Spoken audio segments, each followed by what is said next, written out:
Shalom and welcome to this edition of Revealing the Truth, where we cover the headlines, the heartlines, and biblical truth. I'm your host, Messianic Rabbi Eric Walker.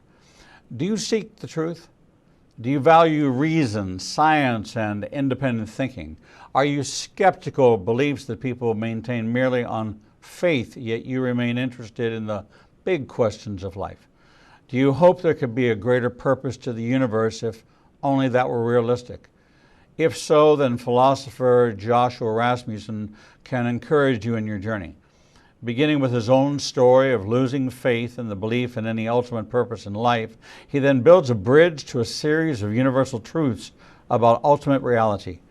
Using only the instruments of reason and common experience, he constructs a pathway, step by step, brick by brick, that he argues can lead to meaning and ultimately a vision of God. Josh has his PhD from Notre Dame. He's an associate professor of philosophy at Azusa Pacific University. He's the author of Defending the Correspondence Theory of Truth and Necessary Existence.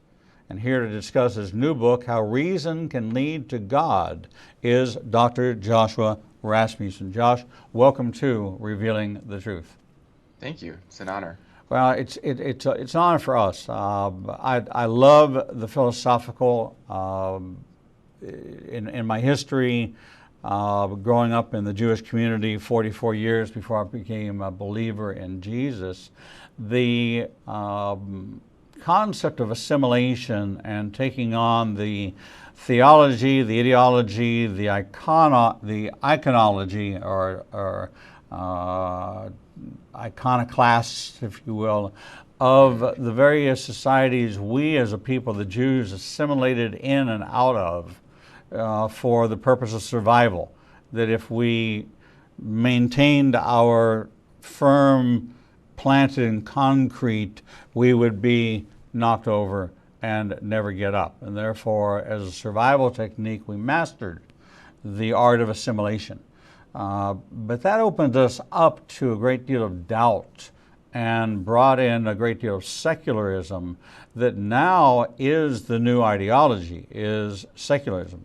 It's no different than Aristotle. If it feels good, do it. If I think, therefore I am.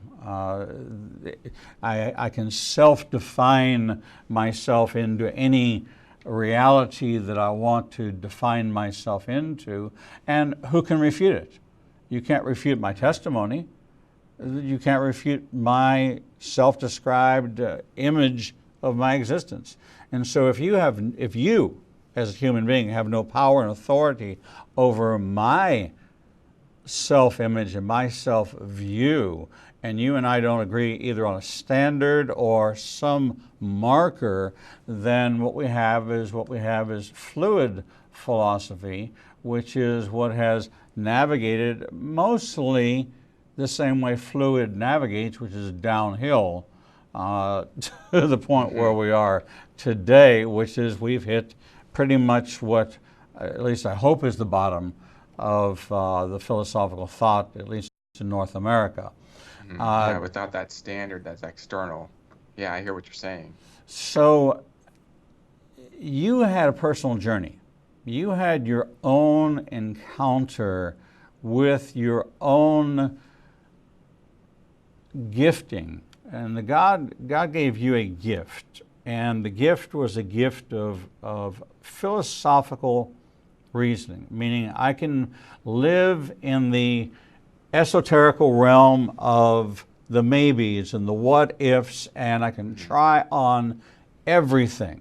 I can go to the men's department and try on a suit. I can go to the boys department. I can try on a shirt, but it doesn't fit. I can try anything on that I want, and I can find out what suits me, what fits me, what I connect with, and therefore I can then be that. But then I'm just me, and that's all I am. And I am disconnected from all other things because they are unique and they have no interconnection unless they want to enter into my world. And if they enter into my world, then they have to pierce the veil and they have to adopt at least one point of connection in order to, and for one of us, that may be a compromise. That may be a shift in the dynamic. And so we're talking about high reason here. We're talking about things that most people do not sit around. I sit around having these conversations because this is in my peer group of thinkers. I love this space because it's I'm so anchored in the Word of God. So to then venture out safely, I have this great tether which keeps me from drifting off into the heavenlies. You had your own experiences, and your experiences were top to bottom and then bottom back up to top. But one was a fall and the other was a methodical climb. Let's get into that and take that journey going all the way back to the beginning of the foundational truth and the collapse and then the rebuilding. Yeah, sure. Yeah, so I mean, I've always been curious. I mean, even, you talked about kind of speculating and considering other possibilities. I remember when I was in second grade, this may sound strange, but I remember looking at my classmates and having the thought, they might not be real. And I remember thinking, maybe I'm the only one who's real, and these are just hallucinations. And I just was speculating, and I didn't think it was true, but it's like, how do I know it isn't true? I remember when I was learning about numbers, and I was so curious, like, what's the highest number? And I still remember looking up at my mom and just begging her to tell me what's the highest one, and it seems like I have this strange memory. I don't know if this is quite accurate or not, but I have this memory of her saying like 80, like she was kind of getting impatient, so 80. And then I was like, okay, but what about 80 plus 1? Isn't that higher? And so I was always very curious. When I got into high school, I began to think about some new things that I hadn't really thought so much about before. And it had to do with the ultimate nature of reality and purpose. And in my household, I was raised in a worldview in which there is purpose, and that this purpose is not merely defined by yourself. You're not merely the locus of all your purposes, but that there's a purpose that precedes you, that the entire fabric of physical reality was made on purpose, for purpose. And each of us have stories and purposes to play out. But I met somebody in high school who didn't believe that. He was agnostic and about that, and so he said he just didn't really have sufficient reason, sufficient evidence to believe in God or any kind of ultimate purpose. And this was interesting to me. It sort of shattered my conception of what a non-believer would be, because I hadn't really had non-believers in my life. And so I maybe made up some story that, they don't like God, or they I didn't really have a good thought about what it would be like to really not believe in God. And so I was a little bit disturbed by this conversation. And I remember just saying, okay, friend, I don't remember his name, Fred, let's say, Fred, what do you think about this argument? The universe exists. How do you think the universe came into being? Do you think it just came from nothing? Isn't that unreasonable? And his response was so interesting to me, completely unexpected. He didn't have an answer. He didn't say, here's my atheistic answer. He just said, I don't know. I don't know. And then he said, and I don't want to be pretending to know something that I don't know. And then he said, I would like to believe in God, but I can't really see that the cause of the universe, if there is a cause, would have to be a being that loves us. Why think that? And so we had these conversations, and this opened up the kind of a whole new area for me to think about and to really question. And the questioning led me to see more questions. It was almost like a floodgate was opened up, and all of a sudden questions I hadn't really considered before just entered in my mind, and I couldn't really think of clear answers. I mean, I was thinking about China, and I was thinking, well, in China, the percentage of Christians is much lower than in the United States. So if I'm born in China, the probability that I'm going to know God in the way that I think God would be is going to be much lower, and that doesn't seem fair.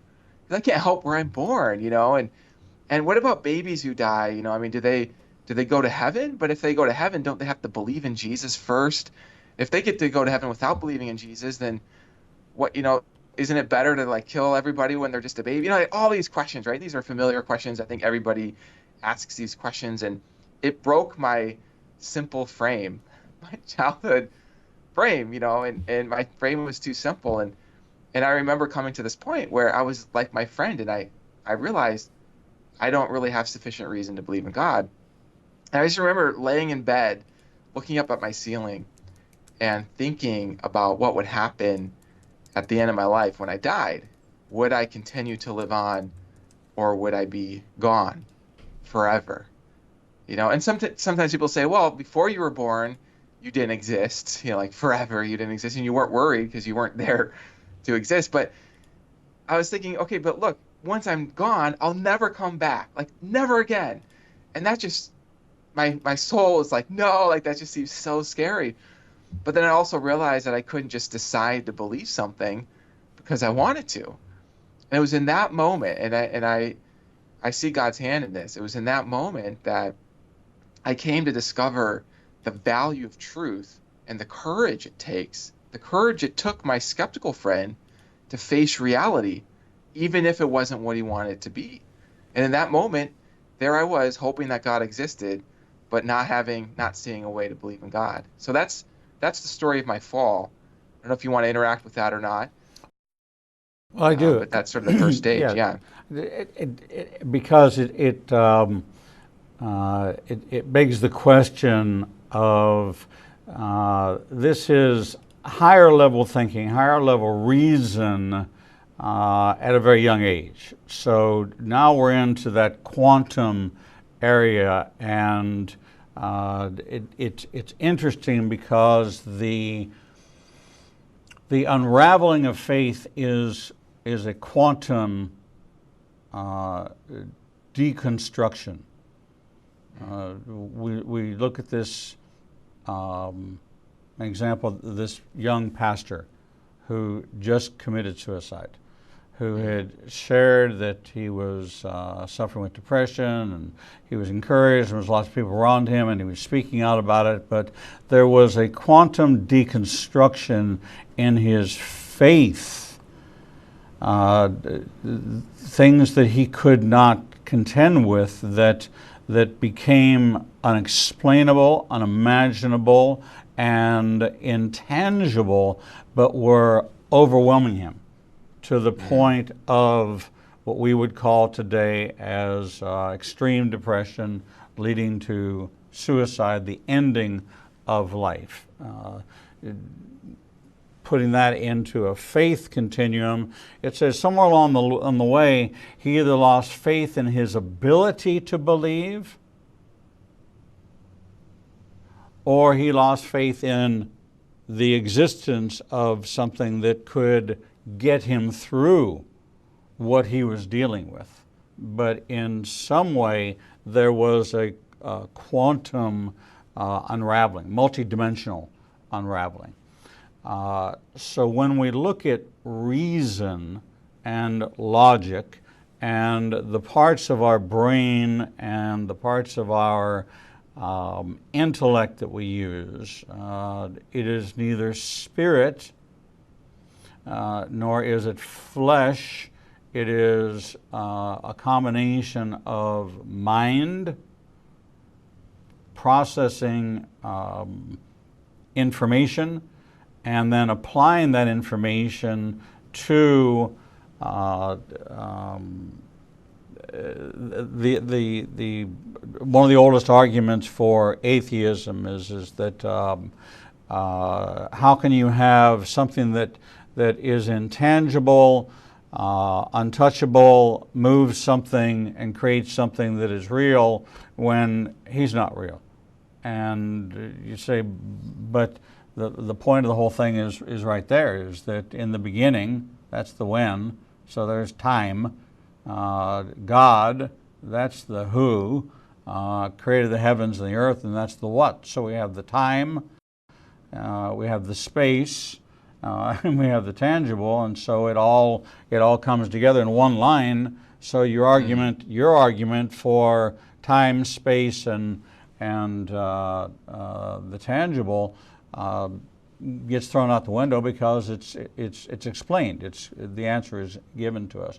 But for a child, and even up until, I would say, a middle-aged adult, these are challenging concepts. These are rock your world, and what you call seeds of doubt are planted. And I have a book that's out that actually examines the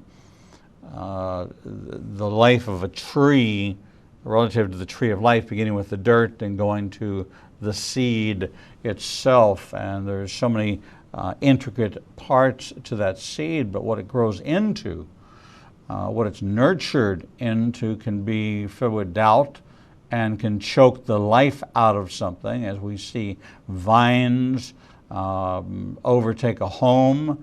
We love that English ivy, until all of a sudden it consumes the entire house, and it's everywhere. It's in every crack and crevice, and all of a sudden it's now pulling all the moisture out of the wood of the house, and it's now rotting the house.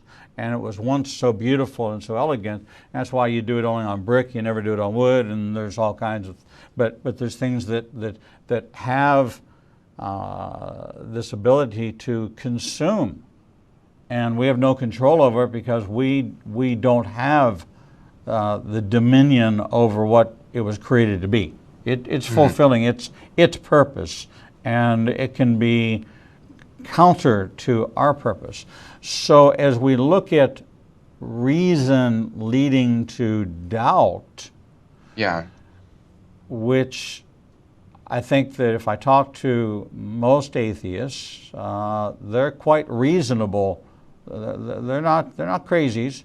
They're quite reasonable, but we're now getting more empirical evidence to support the existence of God, more empirical evidence to support the inerrancy of the Bible, more historical evidence through the archaeological digs and things that are going on that are discovering things, plus the advancement of science is helping. But for the young second grader, sixth grader, eighth grader, now you're on to college and you're actually in a university, which is, what is your PhD in? Philosophy. PhD in philosophy. Okay. I would say on the application to become the pastor of a church, that if you were in the consideration, you sent in your application, and the first thing they saw was Doctor of Philosophy from Notre Dame, they'd look at it and go, how nice. And they would move on to the next person because you are eminently unqualified. Well, I need a theology degree as well, to be a pastor. Sure. So but the philosophy might discredit me, is what you're saying. Exactly. But in my mind, you're the guy I would want, all right? Because you've already traveled down the road that every person in that audience either has traveled, will travel, all right, or will understand some piece of following the yellow brick road. They will set foot on part of the yellow brick road at some point in their life. And I want somebody that's been there, done that, and navigated it and found their way out of it. Well, and as you were saying before the show, sorry to interrupt, but you were talking about your own experience in school of taking different perspectives through philosophy. And a lot of people, they feel like their perspective isn't understood. And to be able to understand these different perspectives, I mean, in my own journey, I felt like just understanding that there was a value in having questions. And I could understand how you could have doubts and still want God to be real, but then discover the value of truth. And that was a perspective that I didn't really experience before. And then through my own experience and journey, I was able to travel down that road. And now I can connect with people and relate to them and even affirm their journey and their perspective, rather than sort of analyzing it from the outside.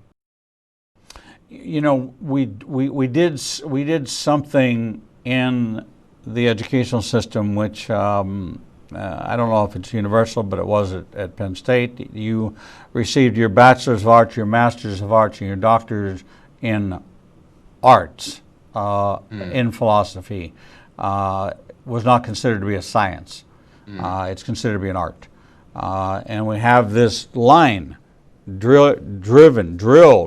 There is a cardo, a clear delineation. On this side is art, on this side is science, and Uh-huh. never the twain shall they meet. And the Bible is actually, because of its parables, because of its metaphors, because of its simile, because of its question and answer style, it adopts both a life science and the art of expression of how do I convey using word pictures, because Hebrew Yes. is idiomatic. It is a pictorial language. It is designed for the sole purpose of painting a picture using a letter. Yes. The aleph is the ox. It is the bait is the house. It is so a strong house is what the word El or Beit El, house of God, is a strong house, the house of Yeah. the ox, and so we see Yeah, if that. I could actually just add to that and join you in what you're saying, I don't know if you've heard of this book called Made to Stick. It's by two PhDs, and they were looking at the ideas that go viral, and they identified the earmarks of those ideas. And so they said, well, simplicity, story, credibility. And I noticed that the Bible actually has all of those earmarks that they identified. And it kind of opened my eyes to the Bible in a new way, because sometimes academics, we sort of read the Bible, it's not sort of in our scientific, logical prose that we use, right? But then our prose don't go viral, right? So the Bible is actually using the pattern that these PhDs were identifying as a very effective pattern of communication. Just a sidebar, Voltaire, as you know, was very anti-God, very much an atheist, very much a shaking your fist. Voltaire's house today, do you know what they do there? They worship God. Now they print Bibles. It's a, Okay. yeah, yeah. In that genre, but it is a place where Bibles are printed. Mhm. It's been turned into a Bible printing factory. It's one of God's comical. It illustrates even just my own journey, is that reason led me to have doubts, but then reason led me to see what reason itself is. And that reason itself is one of the most powerful clues to the existence of God that there is. So the very thing that led me to doubts became the very thing that helped me to see God in a new way and to return to God. We've peeled back the Josh Rasmussen onion to get to the point where he has kind of talked himself into unbelief. He's kind of unraveled his own ability to reason, has navigated him to reason his way out of faith. And we're going to take a short break, and when we come back, we are now going to take the return journey as we take the footsteps of how reason can lead to God, a philosopher's bridge to faith. Many of us have had this same experience, but aren't open about it or aren't willing to really share it. But I think that this has a great universal appeal to philosophers and non-philosophers as well, to navigate the whole concept of applying this same logic, these same steps, the same building and rebuilding, the tearing down and the building up, for almost every part of our life, what we value, or creating our value system. This is quite a tool in that. So when we come back, we are going to explore with Josh these steps of how reason can lead to God. So the stairway is now a heap of bricks laying on the ground. Now what do I do? Here I am, and there is no way out because I tore it down. How do I get back? Mhm. And that's what we'll find out when we return from this break.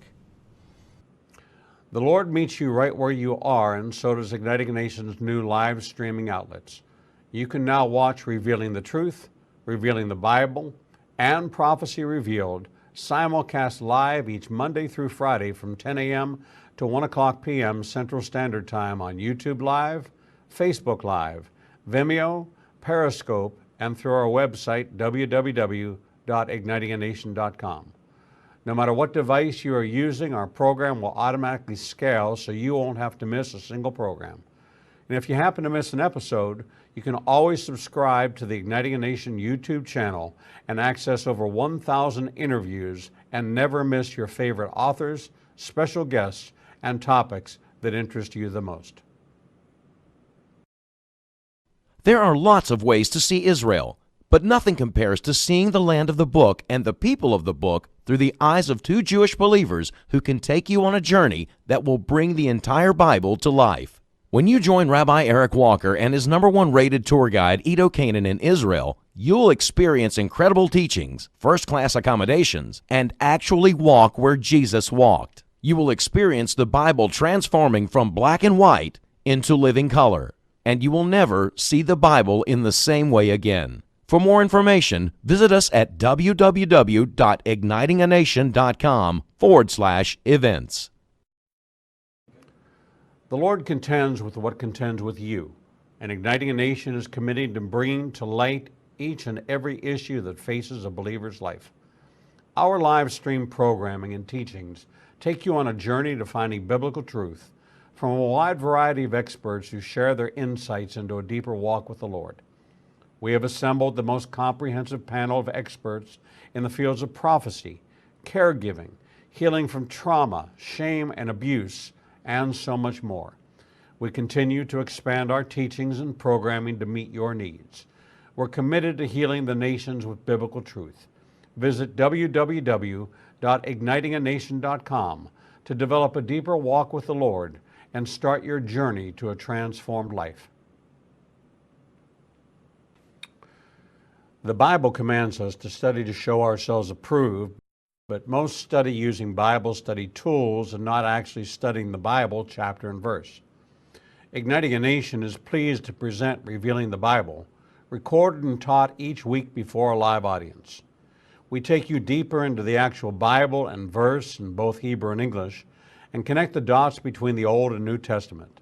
You can attend our 2 classes in Tuscaloosa and Birmingham or watch the program every Wednesday at 11 a.m. Central Time on ignitinganation.com and all our other simulcast outlets.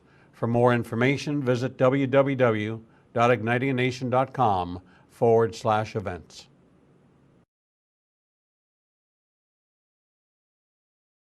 Shalom and welcome back to this edition of Revealing the Truth, where we cover the headlines, the heartlines, and biblical truth. I'm your host, Messianic Rabbi Eric Walker, and we're talking with Dr. Josh Rasmussen, author of the new book, How Reason Can Lead to God, A Philosopher's Bridge to Faith. Josh, welcome back to the program. Thank you. We've been doing the philosopher's dance, which is one of my favorite things to do, and that is talking about the mind and how the mind can take us almost anywhere. And interestingly enough, that in the Hebrew text in the Old Testament, there actually is no Hebrew word for brain.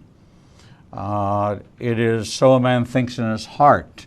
Every inclination of the imagination of a man's heart is wicked. Out of the abundance of the heart, the mouth speaks. And so when God goes to examine the individual, he doesn't examine their brain and their logic center, he examines their heart. And this is how he picked David to replace Saul, was this statement that says, man looks on the outward appearance, God looks at the heart.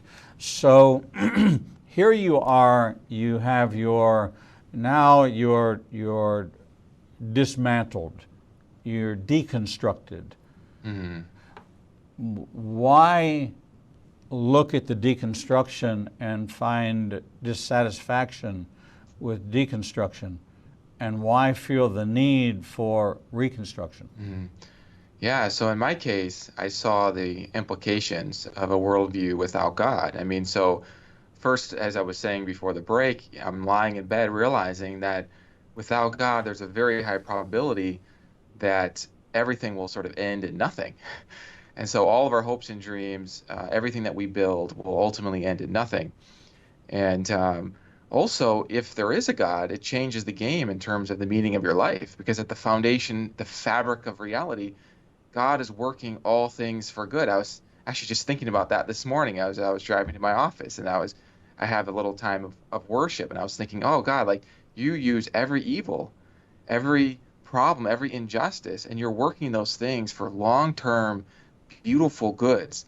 Some that we get to see, some that we don't get to see. And so if that's true, I mean that gives you a different context for living the story of your life, for even deciding to to aim for your highest goals and bringing the kingdom of God into different places and just living your best life. And so I realized that, and so I wanted to understand what's true. But here again, I just want to emphasize that it was this crisis of doubt that helped me to actually discover the value of truth. And I almost like want to distinguish between good doubt and bad doubt. I mean, there's a kind of doubt I think that flows from fear and it's not rational. And then there's a kind of doubt that flows from an interest in finding truth, a curiosity. And I love what you said about God seeing the heart over the mind, because there are many different peoples whose worldviews they have different worldviews. But if you could see into their hearts, you could see that some people with different worldviews, they're actually seeking the same thing. And those differences may resolve themselves because they're seeking the same thing. Other people with the same worldview may be seeking different things in their heart. And so even though they have the same worldview in their mind, in the long term, their heart is in a different direction. And so for me, I was at this place of my worldview fell apart, but I wanted the truth. And I saw that the truth would really matter. If God exists, that changes the whole game. But I also wanted the truth, whatever it is. And I remember actually just making a decision. I want to know what's true, even if it isn't what I want. So that's where I was, and I began to investigate. I began reading books. So the process for you was to dig in and start getting a hold of what you felt were credible sources of information. Did the Bible, was that the piece that sat next to it? Or I read through the whole Bible, and every time there was something in the Bible that didn't make sense, I underlined it and put a circle. And then I went to my dad and I began to ask him questions, page after page, where I had all my underlines. And it was interesting. He could actually answer about 80% of my questions to my satisfaction. Then there were about 20% left over. Dad gave me a commentary, hard sayings, I think is what it was. And that answered another 5%. And then there was 5% left over. But it was like I couldn't even trust any source of revelation. I mean, I didn't know whether God existed, right? So I mean, there's many different competing sources. And so for me, I had to dig deeper. I had to know, why think that any source could be revealing God. And so in that sense, I didn't find that the Bible was helpful to me to figure out whether the Bible could even be a source of revelation from God, because I had no idea if there was a God. Now you could say, well, the Bible has an internal coherency, and I think you mentioned archaeology, and there's kind of empirical evidence. But as soon as you're appealing to archaeology, that's appealing to evidence that's not in the Bible itself. So now you're looking outside the Bible to support the Bible. And in a way, that's exactly what I was doing. I was trying to find sources of information that I could test, that I could see are true clearly. Yeah, so that was my process. I read books by atheists, books by theists, and I would just study and analyze the arguments on my journey. At what point did you realize that faith was returning, that you were starting to see enough evidence within the text, within the changes that were transformation that was taking place in you and your response to your environment, your response to yourself, to your hope, to your dreams, to what you began to think about? Were they Don Quixote pursuits, or were they now obtainable pursuits? I love that question. So even just that term faith, was a point of confusion for me, because I had this worry that people were exchanging sight of evidence for a kind of blind leap. And then I discovered that, oh no, actually the classic theists and philosophers and theologians, and even in the Bible, that there's an understanding of faith that is actually based on sight. There's a sight that isn't immediate with your eyes, but it's a sight through the light of various experiences and reasons. And even Jesus pointed to his miracles as a sign for believing in him. And so once I began to distinguish between a sort of blind faith and a sight-based faith and began to study the arguments, I'll be honest with you. I mean, this may sound unusual and strange, but for me, it really was the light of an argument. I was thinking through the big question of existence and thinking about how there could be anything rather than just nothing. And I began to go in much more detail. I began to discover articulations of reasons to see that in order for there to be something, there's got to be an ultimate something that exists in a basic way. It doesn't call for a deeper explanation because it's an ultimate something that anchors reality itself. You can think about it this way. I mean, one way that reality could have been is completely empty with just nothing, and it's sort of puzzling, like, why, that's a simpler way to be. Why isn't it that way? What sort of filled in this emptiness with something? And the deepest, most satisfying explanation that I have seen, and I began to discover the seeds for this during my journey and studying this continually, is that there's an ultimate foundation of things that has a robust existence. It exists in a self-existent sort of way. Some philosophers say that it has no potential for non-being. It has what you might call self-existence or necessary existence, and is the anchor for everything else. And it is the anchor for reason itself. See, this was the discovery, is that we think of reason as this kind of sort of secular thing because we associate it with classrooms. You're in the church pew and you think of the Bible, and then you go to the classroom and you think of reason. But I began to discover that reason itself is a light that reveals perfect thinking, principles of perfect thinking, which is different than our own thinking. This is why we can reason incorrectly. You might think of human reasoning as sort of the attempt to grasp the perfect principles of reason. And then you might think logic, by definition, just is the perfect principles of reason. Now, the perfect principles of reason, they exist in the same robust way as the anchor of reality. It's not like 2 + 2 = 4 is true only on Tuesdays and then false on Wednesdays.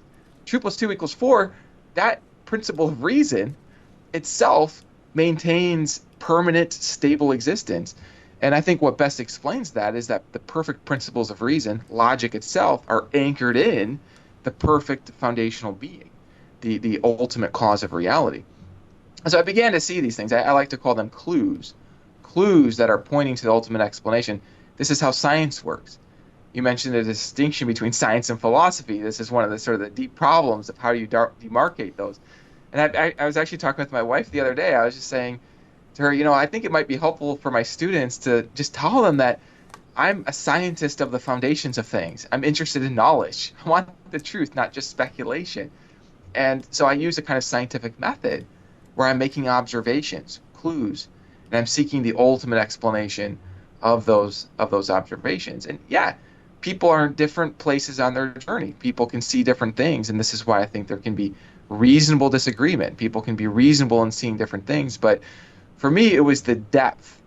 Francis Bacon, the philosopher, he said, a little bit of philosophy leads you to atheism.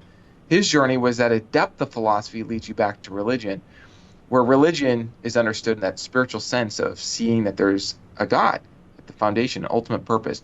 And that really connects with me. So there was this point reading a book where I'm just looking at the argument and it's just clicking in my mind that the principles of reason are revealing that reason itself is anchored in an ultimate foundation. And that seemed to make sense. In this particular book, I read a number of books, but there was one particular book that talked about different worldviews. And so it looked at atheism, it looked at pantheism, panentheism, looked at all these different views, and then classical theism and varieties of theism. And it looked at these different views and it found problems with all these different views, that they didn't actually meet the bar of reason, whereas theism does. And that seemed to make a lot of sense. And then I began to test these arguments with friends and conversations, and I continue to test those. And it seemed like the deeper I went, the more that I investigated those, the more clear that certain faulty, limited views of God would fall away. But there is a supreme, ultimate foundation that would seem to make the most sense. And also just want to emphasize here that there's a kind of ongoing journey because God is infinite. And so it's okay to have questions because there's always more to see. There's always more to discover. And so, don't be afraid of questions. And I think sometimes people are worried about people who come across too certain or too dogmatic, or they're using reason to rationalize a hope or a desire. But actually, I think that you can combine your interest in truth with seeking a treasure, and you can look for the intersection between the two, so you can find truths that can actually serve you the most. Now, it was literature that brought you back to this understanding. Did it then take you back into the biblical text? It did, in a way, because it opened up a worldview in which it really makes sense now that God would reveal himself. Even just thinking about this by reason. Sometimes I'll ask my students, I'll ask them, what's the best kind of movie that you can imagine? And they'll begin to describe the earmarks of a good movie. There's drama, there's heroism, there's an act of love, and then we start thinking, okay, what's the best kind of love you can imagine? And then, well, there's a sacrifice. The person who loves gives up something for the sake of the one they love. There's grace, and you start thinking about that, and you think, well, if there's this perfect being who anchors the principles of perfect thinking, perfect reasoning, and perfect living, its ultimate foundation, now I can sort of expect the world to reflect that perfection, to reflect that love. So now I'm already inclined to anticipate that in the history of the world there might be a story in which this being displays love and even reveals its love. Now I look at the Bible and I can start to test this. Well, is the Bible describing a history that would make sense of a perfect being? And as I would investigate that, and of course this is a whole complex area in itself, but as I would look into that, I would see, okay, it looks like there's a match here. And so this did give me sort of a foundation for looking back into the Bible and seeing truth in the biblical texts. One of the foundational principles of the Bible is that man is created in God's image.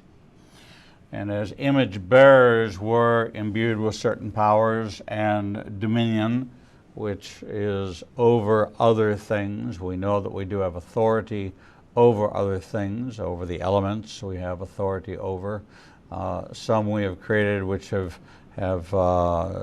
too much power and authority over us. Mm-hmm. But if we put the Bible into the category of a compilation of absolute philosophical truths that, if applied to life, would establish a clearer path for me. It would remove many of the obstacles that I have to obtaining the heights or the depths or the breadth of experience, that certain limitations are lifted off of me by embracing this philosophy versus the other philosophies. Let's talk about the Greek philosophers or some of the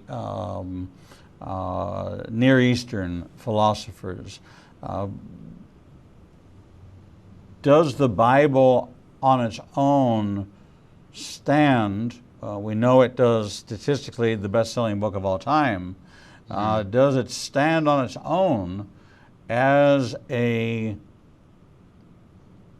and I don't want to diminish it from it being the inerrant Word of God, but does it stand on its own in a philosophical narrative to espousing a philosophy which is the culmination of all philosophies, leading to an ultimate place, nirvana, a Garden of Eden, new heaven, new earth, let's call them all the same, just different reference points. If we use that test, and this is the path to get there, then it actually becomes the framework for all philosophies, and it existed before all philosophies. So is it the genesis of philosophy? That's interesting. Yeah, well, one way of testing a worldview is to ask, is the worldview true? But another way is to ask, does this actually make sense of life in a practical way? And so the biblical texts seem to combine those together. It's inviting you to test, come let us reason, right? It has that as an invitation, right? But it's also very practical. I mean, it applies to actual life. You mentioned salvation, wholeness. Like it actually applies to civilizations and to politics and to, it's sort of a philosophy of philosophies. And so that you might think is a kind of evidence in its own right. And also there are things that it says that are, you might call self-evident. So when it talks about human beings having value, right, I think everybody can sort of check within themselves, does that make sense? One of the conversations that people have in politics these days is about the problems of racism. Okay, but if you think about like what makes racism a problem, well, it seems like it's a problem because we understand that there's a kind of common value, right? And that common value is expressed in what you just described as being in the image of God. That would explain this common source of value because we all have an element within us. It's not rooted in a pattern of particles. We have different patterns of particles. It's not rooted in intelligence. We have different degrees of intelligence. Like no two people are the same intelligent, right? It's not rooted in biological function. So what is that root for that common value? And so the biblical text speaks to that value, which I think there's a kind of self-evidence there, and then also anchors that value, and then also gives you guides for applying that in your life. And so that's very interesting to me, just to see how it's very holistic in that sense. From a framework standpoint, in order for me to have a plumb line, in order for me to know that I'm on the straight path, in order for me to know I'm not veering from it, we actually see the birth of racism, not actually within the text of the Bible. In the Bible, there's two people, Jews and Gentiles, and neither one could become the other. And neither one became better than the other one. Each one had a particular assignment. The Jews were assigned with protecting the oracles of God, and the Gentiles were responsible for using their gift of salvation to provoke Israel to envy, to want to have what they had. We got into this concept, the Greek concept of ethnos, when we were introduced to what became now, can man go backwards and seek after perfection? So we have a model of one who was the contrarian. He was Satan, Lucifer, whatever you want to call, who said, well, if I'm endowed and I'm imbued with these great gifts, well, then I can myself ascend and I can myself do these things. And that's where we see this pathway go towards Adonis and to Athena and to the Aryan concepts of what perfection is within a racial construct of society, and it becomes societal as opposed to theological. It's what I believe versus what I am. And then we come to that, well, I think, therefore I am, which establishes now, well, okay, if I think and therefore I am, then what am I? And if I go to the foundational truth, I'm an image bearer of God, and I have a purpose, and I understand that purpose, and I'm going to live out that purpose, then it becomes much easier. If I have this huge construct, and it's kind of like the puzzle of how to solve the 9 dots, how to connect the 9 dots in the box, with drawing with a 4 lines without lifting your pencil. Mm-hmm. Okay? And 99% of the people can't do it because they don't realize that there's nothing that says you can't go outside the box to get to the solution, which is, it was actually a logo of a book that I wrote called Career Wise. It was published back in the 80s. And the logo was the solution to the puzzle. And it was the way to succeed was that the room outside the box was much greater than the room inside the box. And if you live in the box, you are limited. You are limited until you break through what looks like an impenetrable barrier. You can't achieve anything because there's so much more outside than there is inside. So we've done this, and you talk about removing barriers. You talk about, in the book, how do you deconstruct the false narrative in your life, how you deconstruct the false belief system, and where do you put your faith, and where will you invest? And that's an important message, and I think that's where we want to close. We've got about 2 minutes, and I'd like you to speak to the audience and give them a word of encouragement that they too are probably on this path, they just don't know it. Yeah, I do. I wanted to just encourage you, that everybody, every human being has questions. I mean, Aristotle talks about one of the fundamental desires that everyone has is to know. We all want that. And we all are limited in our knowledge. We're all skeptical of good things in God that we haven't seen yet. And we are all on that path. And so I feel like I just really want to affirm your courage to face reality, to affirm your questions. Even if you believe in God and maybe you're even a pastor of a church and sometimes you have doubts and questions, it's tough. You might feel like you're not allowed to have those doubts and questions. You might feel like you have to sort of hide them from even yourself. And I just want to say that the greatest liberty and joy that I have found in my journey as a philosopher is from just facing the doubts head on and going into them and talking with the scariest people and finding out more.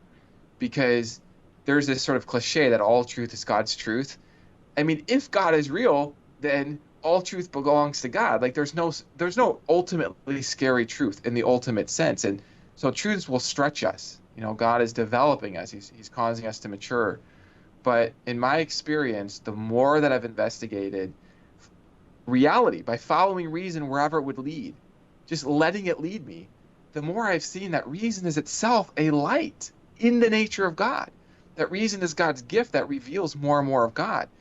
And so I think one of the problems is that people will misuse reason to shame people with an argument or to control people or to try to build a shelter around their own particular worldview and protect that. And because of those misuses of reason, there has been almost like a fear of reason or people moving away from reason. But those are misuses of a good thing. And I just want to encourage you, as you use reason, as you face the doubts, face your questions, you're going to find that there are clues upon clues upon clues that will lead you to see the truths that are most relevant to you. Because I believe that God is very inclusive. He's very big. And although I do think there is this one God and there is a truth, I think there are many truths about God. And not every truth is relevant to every person at every time. And so just to pursue God and to listen to him and to seek his truths that are relevant to you at this time. And so, yeah, that's what I want to say, because that's been the most encouraging to me on my journey. Well, you make it very clear in your new book, How Reason Can Lead to God, A Philosopher's Bridge to Faith by Joshua Rasmussen. You can click on today's show calendar and click on his name. It'll take you right to a link to buy the book. Josh Rasmussen, thank you for sharing this with us here on Revealing the Truth. Thank you. It's been a pleasure. We're going to take a short break, and when we come back, we'll bring you the next edition of Revealing the Truth.